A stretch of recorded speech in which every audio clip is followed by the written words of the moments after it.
আলহামদুলিল্লাহ ওয়াসসালাতু ওয়াসসালামু আলা রাসূলিল্লাহ আম্মা বাদ। আজকের বিষয়, কোনো মেয়ে যদি পালিয়ে বিবাহ করে তাহলে এই বিবাহ বাতিল, এটা আমরা জানি। কেননা রাসূল সাল্লাল্লাহু আলাইহি ওয়াসাল্লাম বলেছেন, লা তুজাউইজুল মারআতু আল মারআতা, কোনো মেয়ে কোনো মেয়েকে বিবাহ দিতে পারে না। ওয়ালা তুজাউইজু নাফসাহা, অথবা কোনো মেয়ে সে নিজে নিজে বিবাহ করবে না। ফা ইন্না জানিয়াতা হিয়াল্লাতি তুজাউইজু নাফসাহা, যদি কোনো মেয়ে নিজে নিজে বিবাহ করে তাহলে ওই মেয়ে জিনাকারিনী। এটা হাদিস। তবে এটা জুমহুরুল উলামারা বলেছেন, ইমাম শাফি রহমাহুল্লাহ, ইমাম আহমদুল হাম্বল,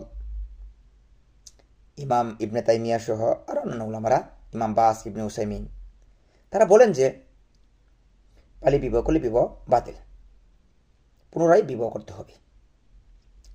এখন প্রশ্ন হলো যে পালিয়ে বিবাহ করার পর দুটি সন্তান আছে, অনেক মানুষ এরকম আছে, পালিয়ে বিবাহ করার পর তার সন্তান হয়েছে বা সন্তান আছে, তাহলে করণীয় কি? তো বিবাহ তো বাতিল।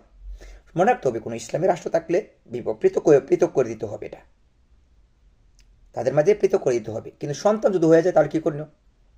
পুনরায় আপনার বিবাহ করতে পারবেন, এই সুযোগ আছে। কারণ বিভিন্ন জায়গার মধ্যে বিভিন্ন ধরনের মাসালা আছে। মানুষ এই ভুলটি অনেক সময় করে থাকেন অনেকগুলো কারণে। একটা কারণ সরকারিভাবে এটা বৈধ, মানে নিষেধ করে না, বা প্রেম করতে নিষেধ করে না, বা সরকারিভাবে এটাকে নিষেধাজ্ঞা নেই, বরং সরকারিভাবে এটা বৈধ বাংলাদেশের মধ্যে। এটা একটা বিষয়। আরেকটা বিষয় হলো যে অনেক মানুষ না জানার কারণে করে এটা।